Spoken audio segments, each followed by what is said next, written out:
ആക്രമിച്ച കേസിൽ വിധി വന്നിരിക്കുകയാണ്. മേഡം അതിന് നിർണായകമായിട്ടുള്ള ഭാഗമായ ഒരു വ്യക്തി കൂടിയാണ്. എന്താണ്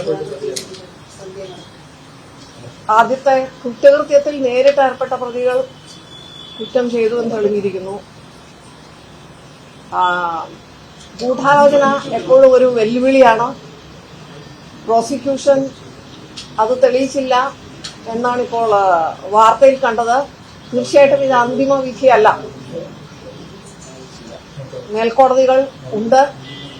എന്താണ് സംഭവിക്കുന്നത് എന്ന് നമുക്ക് നോക്കാം. ഇൻവെസ്റ്റിഗേഷൻ ടീം വളരെയധികം നല്ല ജോലിയാണ് ചെയ്തത്. തീർച്ചയായിട്ടും അവര് അഭിനന്ദനം അർഹിക്കുന്നുണ്ട്. മാറി മാറി വന്ന 3 പ്രോസിക്യൂട്ടേഴ്സും നല്ല രീതിയിൽ ജോലി ചെയ്തിട്ടുണ്ട്. ഈ ഒരു കേസിലൂടെ കേരളത്തിലെ സിനിമാ മേഖല ഇതിലൊക്കെ ഒരുപാട് പോസിറ്റീവായ മാറ്റങ്ങൾ വന്നു എന്നാണ് ഞാൻ വിശ്വസിക്കുന്നത്. തീർച്ചയായിട്ടും അന്തിമ വിധി വരെ വിക്ടിമിനൊപ്പം ഇൻവെസ്റ്റിഗേഷൻ ടീമും പ്രോസിക്യൂഷനും ഉണ്ടാവും. മുന്നോട്ട് പോവുക തന്നെ ചെയ്യും. ഒരുപാട് വെല്ലുവിളികൾ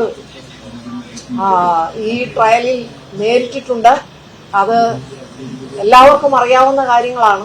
അതുകൊണ്ട് തന്നെ മേൽക്കോടതികളിൽ നീതിക്ക് വേണ്ടിയിട്ട് ഇൻവെസ്റ്റിഗേഷൻ ടീമും അതുപോലെ തന്നെ പ്രോസിക്യൂഷനും പോരാടുമെന്ന് കരുതുന്നു. ഇത്രയും മാത്രമാണ് പറയാനുള്ളത്. അതാണ് ഞാൻ പറഞ്ഞത്. അന്തിമ വിധി ആയിട്ടില്ലല്ലോ.